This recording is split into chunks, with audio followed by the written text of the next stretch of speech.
Rajesh Yerevan में कदम रखता है, एक अजनबी नई दुनिया में। उसकी आंखें विस्मय और अनिश्चितता के मिश्रण से खुली हैं।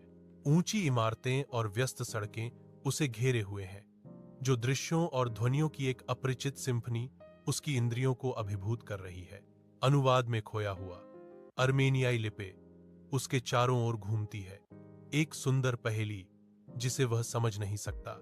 शांति की तलाश में राजेश एक व्यस्त कैफे में एक शांत कोना ढूंढता है, अपनी यात्रा में एक क्षणिक विराम।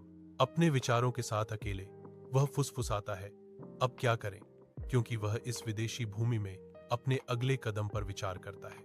राजेश उत्सुकता और अनिश्चितता के मिश्रण के साथ हलचल भरे यांडेक्स डिलीवरी कार्यालय में कदम रखता है। मिलनसार कर्मचारी राजेश का अभिवादन करते हैं।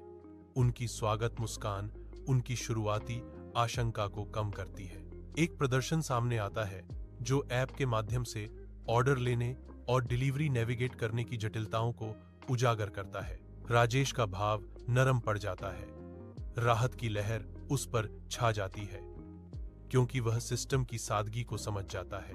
वह ध्यान से सिर हिलाता है, नए आत्मविश्वास के साथ डिलीवरी को कुशलता से प्रबंधित करने की कल्पना करता है। यह एहसास होता है, एक बॉस की बाधाओं से मुक्ति, स्वायत्तता और स्वतंत्रता से प्रतिस्थापित। येरेवन की धूप में राजेश निकल पड़ा। उसके अंदर घबराहट और उत्साह का मिश्रण था। ऐप द्वारा निर्देशित वह हलचल भरे शहर में नेविगेट करता है। उसके चेहरे पर दृढ़ संकल्प अंकित है। ग्राहक उसे टिप देता है, जिससे राजेश बहुत खुश होता है। कथावाचक कहते हैं, राजेश के चेहरे पर पहली कमाई हाथ में आते ही एक बड़ी मुस्कान छा जाती है। आत्मविश्वास खिल उठता है। यह उसकी पहली कमाई है और उसे आत्मविश्वास मिलता है, कथावाचक कहते हैं, जो एक महत्वपूर्ण मोड़ है।